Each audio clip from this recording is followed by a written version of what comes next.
My ex-girlfriend called me a pig after I helped my sister through her first period. Now she's begging for a comeback, but I'm the one who walked away.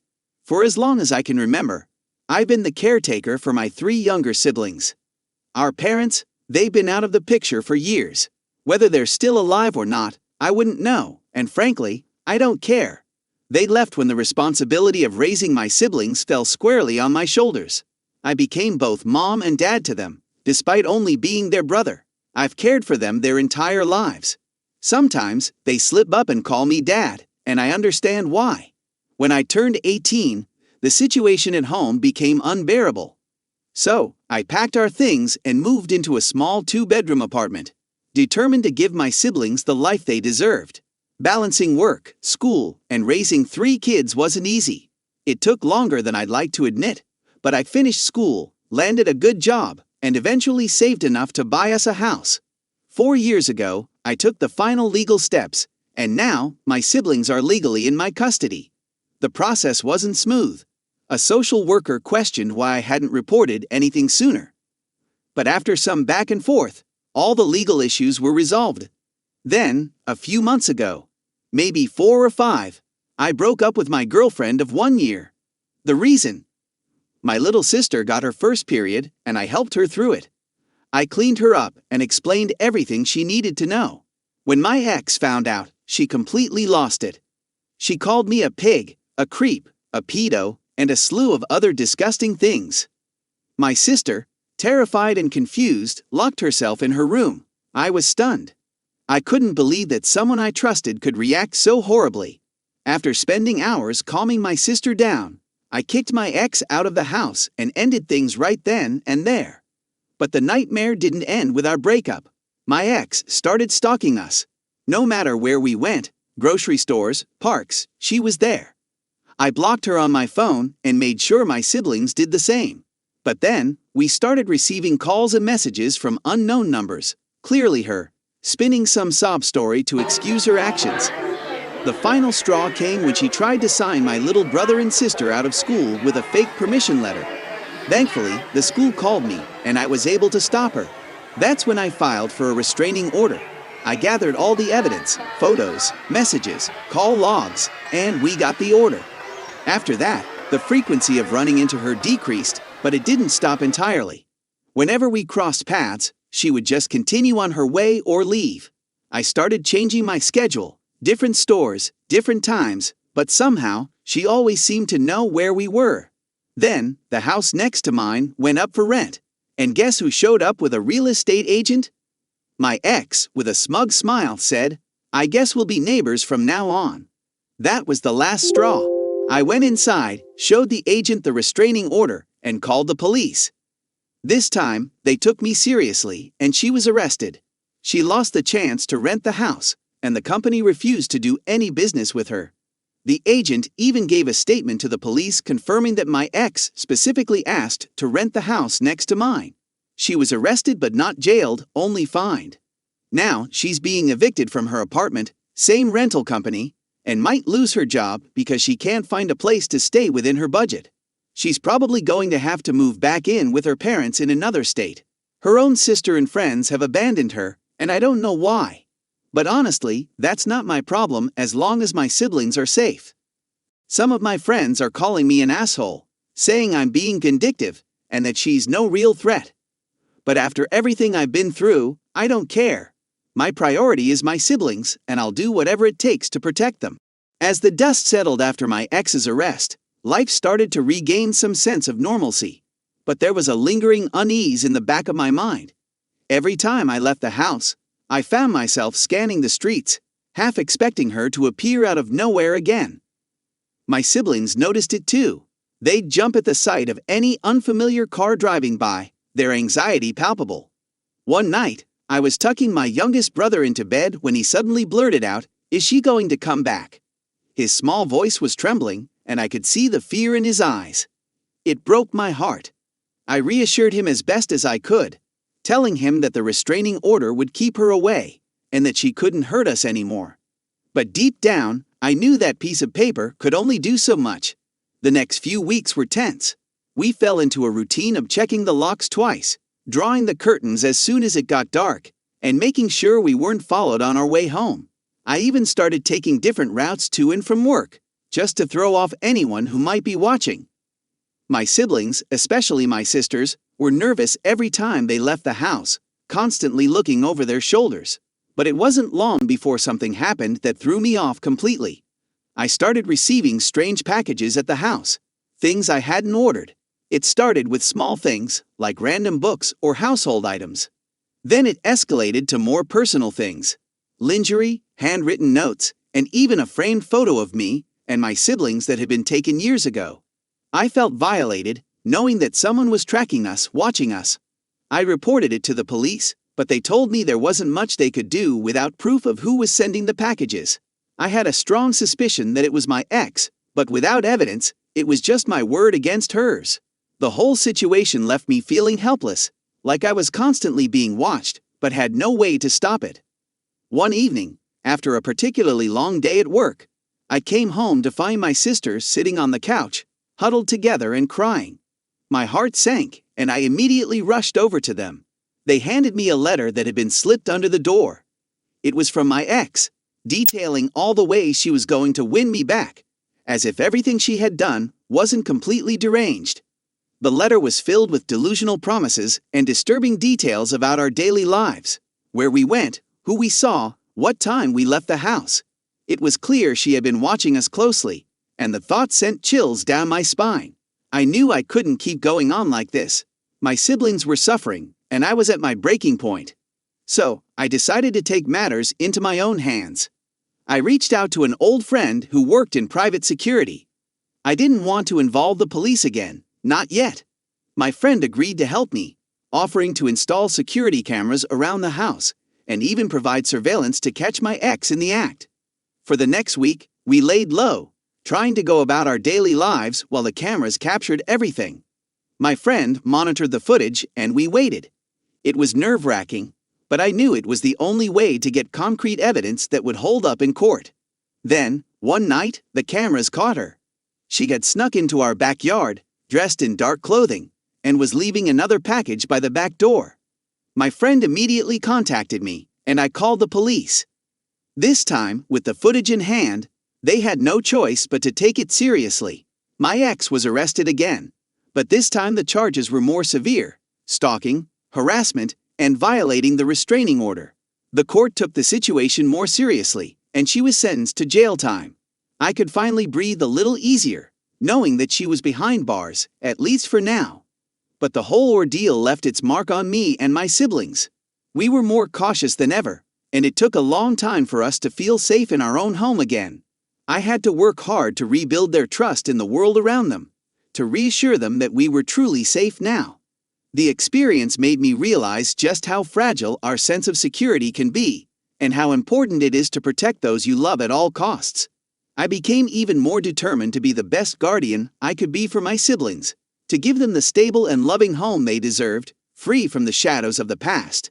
Life slowly returned to normal, but I knew that the scars from this ordeal would linger. We all had to learn to navigate a world where not everyone had good intentions, and that sometimes, the people you think you know best can turn out to be complete strangers. But through it all, we had each other, and that was enough to keep us moving forward. As months passed, the weight of the ordeal began to lift, but the memories still clung to us like shadows. My siblings gradually started to regain their confidence, going back to their activities without the constant fear of being watched. We still kept the security measures in place: cameras, alarms, and an emergency plan, just in case. It was our new normal, and while it wasn't perfect, it was something we could live with. One evening, I came home from work to find my youngest brother sitting at the kitchen table, his face buried in a notebook. Curious, I asked him what he was working on. He hesitated for a moment, then handed the notebook to me. It was filled with drawings, detailed sketches of our family, our house, and scenes from our lives.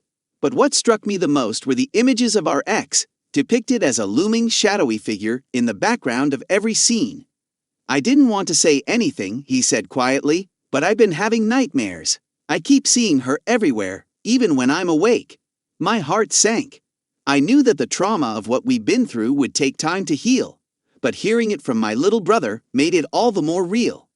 I knelt beside him and wrapped him in a tight hug, reassuring him that it was okay to be scared, that we were safe now, and that he could always talk to me about his fears. That night, I gathered all my siblings in the living room.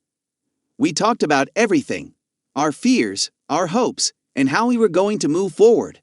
I told them that no matter what happened, we would face it together as a family.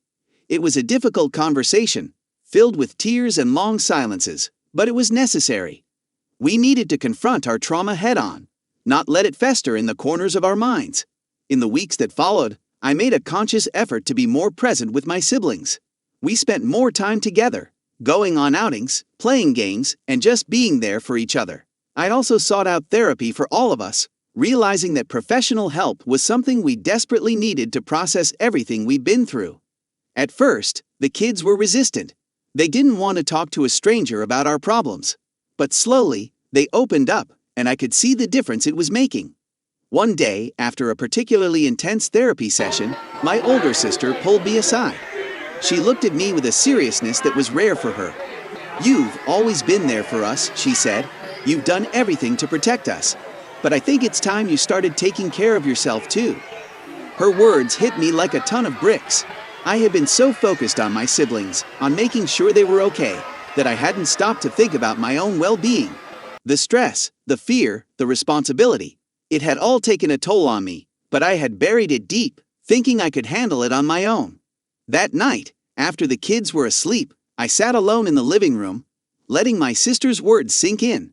For the first time in a long time, I allowed myself to feel the full weight of everything that had happened. The fear, the anger, the exhaustion, it all came flooding in. And I realized that I couldn't keep doing this alone. I decided to seek therapy for myself as well. It wasn't easy. I had always prided myself on being strong, on being the rock for my siblings. But I knew that if I didn't take care of myself, I wouldn't be able to take care of them. Therapy was tough, forcing me to confront feelings I had long suppressed, but it was also liberating. I learned to set boundaries, to ask for help when I needed it, and to accept that it was okay to not be okay all the time. As time went on, the nightmares started to fade. My brother's drawings became more cheerful, filled with bright colors and happy scenes. My sisters laughed more, their smiles genuine rather than forced, and I found myself sleeping better, no longer waking up in a cold sweat, expecting the worst. We had come a long way from those dark days. The trauma would always be a part of our story, but it no longer defined us.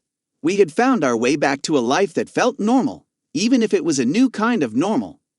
We had learned to lean on each other, to find strength in our bond, and to keep moving forward, no matter what challenges came our way. And as I stood in the doorway of our home, watching my siblings play in the backyard, I felt a sense of peace that I hadn't felt in a long time. We were okay, we were safe, and we were together. That was all that mattered. As the years passed, our lives settled into a rhythm of stability and healing. My siblings grew older, each finding their own path. My oldest sister, who had always been the most responsible of the bunch, excelled in school and had her eyes set on college. My brother, who once struggled with nightmares and anxiety, discovered a passion for art and started attending a local community center's art classes. My youngest sister, full of energy and curiosity, became a star on her school's soccer team.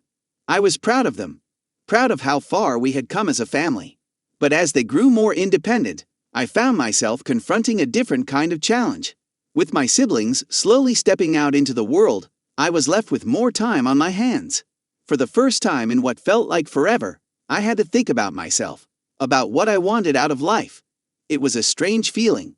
I had spent so many years in survival mode, focusing entirely on making sure my siblings were safe, that I had forgotten what it was like to dream about my own future.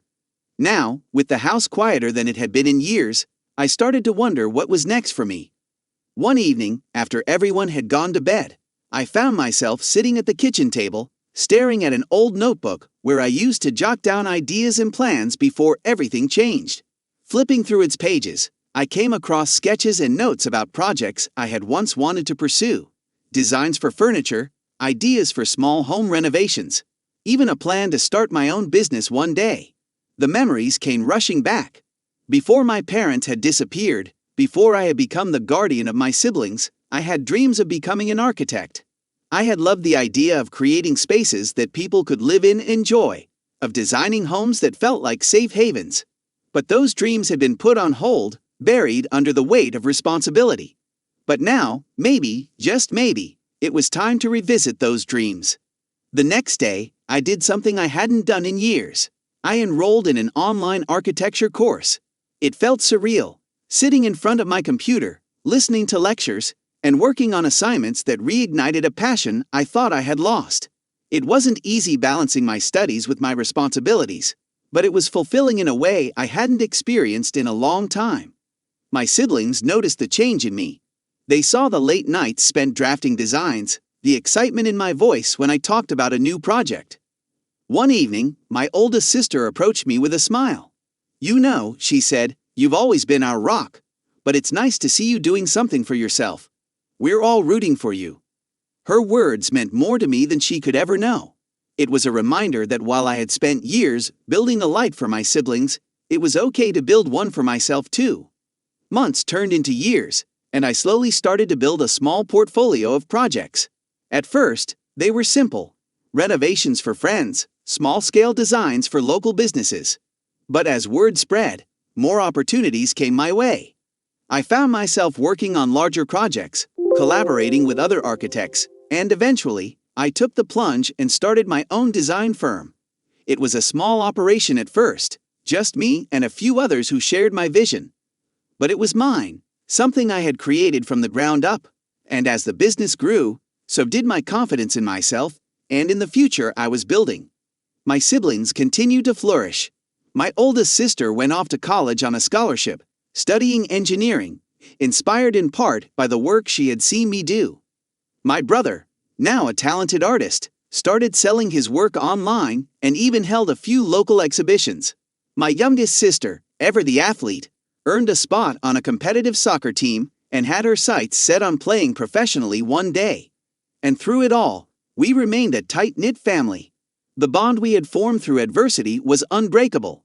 We had faced our darkest days together, and now, we were embracing a future full of possibilities. One evening, as we all gathered for dinner, a rare occasion with our increasingly busy lives, I looked around the table at my siblings, now young adults, each following their own path. I realized that while I had spent so much time worrying about their future, they had grown into remarkable individuals who were more than capable of taking on the world. For the first time in a long time, I allowed myself to breathe easy, to savor the moment. We had come a long way from those days of fear and uncertainty. We had built a life together, and now we were all building our own lives, with the same resilience and determination that had carried us through the toughest times. And as I watched my siblings laugh and talk, I knew that no matter where life took us, we would always have each other.